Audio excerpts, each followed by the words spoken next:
7. bob. Başqalarning ustidan hukm qilib yurmanglar. Bo'lmasa, sizlarmi Xudoning hukmiga uchraysizlar. Chunki sizlar boshqalar ustidan qandoq o'lcham bilan hukm qilsanglar, Xudomu sizlarning ustinglardan shundoq o'lcham bilan hukm chiqirdi. Sizlar boshqalarga qandoq o'lcham bilan o'lchab bersanglar, Xudomu sizlarga shundoq o'lcham bilan o'lchab beradi. Nemi uchun birodaringning har kepigidek kichik savalligini ko'rib, o'zingdagi limdak cho'ng gunohni ko'maysan. O'zingda shuncha cho'ng gunoh turuqliq birodaringga ko'zingdagi har kepigini elivitay degining qandoq gap? Ey soxtipaz, avval o'zingning ko'zidagi limni elivat. Buning bilan aniq ko'rib, birodaringning ko'zidagi har kepigini elivitalaysan.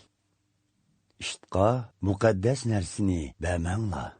Yoki to'ng'izning oldiga unchi marvoyatlarni tashlab qo'ymanglar. Chunki ish kayniga burilib, sizlarni talaydi. To'ng'iz unchi marvoyatlarni oyoq ostida dasab, yonchiydi. Tiligalla erishidi. Duo qilib tilanglar. Xudo tiliginglarni beradi. İzdanglar, topsizlar. İşini qiqinglar, yechilidi. Chunki tiligalla erishidi. İzdigalla topidi. İshni qaqqanlarga ishik echilidi. Agar o'g'linglar non talab qilsa, sizlar uningga tosh beratdinglarmi? Beliq talab qilsa, yilon beratdinglarmi? Gunohkor bo'lgan sizlar farzandlaringlarga yaxshi narsani berishni bilgan yerda, arishdiki otanglar tilaganlarga yaxshi narsalarni texmo iltifot qilmasmi? Boshqalarning o'zinglarga qandoq muomala qilishni kutsanglar, sizlarmi ularga shundoq muomala qilinglar. Tavrat qonuni va payg'ambarlarning ta'limotlari mana shu. Tor darvozadan kiringlar. Chunki kishini halokatga elib boradigan darvoza keng, yo'l oson bo'lib, bu darvozadan kirdiganlar ko'p. Biroq hayotlikqa elib boradigan darvoza tor, yo'l tas bo'lib, uni izlab topolaydiganlarmi oz. Oldinglarga qo'y terisiga o'rnilib kelgan, ichi yirtquch, chilbirdak soxta payg'ambarlardan hoşyar bo'linglar. Sizlar ularni mevelaridan tunib olalaysizlar. Tikandin üzüm, qamg'oqdan anjir olg'ili bo'lmaydi. Yaxshi daraxt yaxshi meva beradi. Yomon daraxt yomon meva beradi. Yaxshi daraxt yomon meva bermaydi. Yomon daraxt yaxshi meva bermaydi. Yaxshi meva bermaydigan har bir daraxt kesilib, o'tqa tashlandi.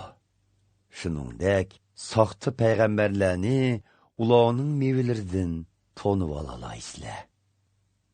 Meni Rabbim, Rabbim deganlarning hammasila arishning podshohligiga kiramaydi. Faqat arishdagi Xudo otamning irodasini ado qilganlar kiralaydi. Qiyomat kunida nurg'un kishilar menga, Rabbim, Rabbim, biz sening noming bilan Xudoning vahiyisini yetkizdik va sening noming bilan jilloni qo'g'lidik. Nurg'un mo'jizalarni ko'rsatdik, deydi. Holbuki, u chaqda men ularga sizlarni azaldan tonimayman. Ko'zimdan yo'qlinglar, ey yomonlik qilg'uvchilar, deyman. Demak, bu so'zlarimni anglab amal qilganlar imoratni qo'ram tosh ustiga solgan aqlli kishilarga o'xshaydi. Bo'ron so'qib, yomg'ir urib, kalkun kelgan taqdirdimi, u imorat o'rilmaydi.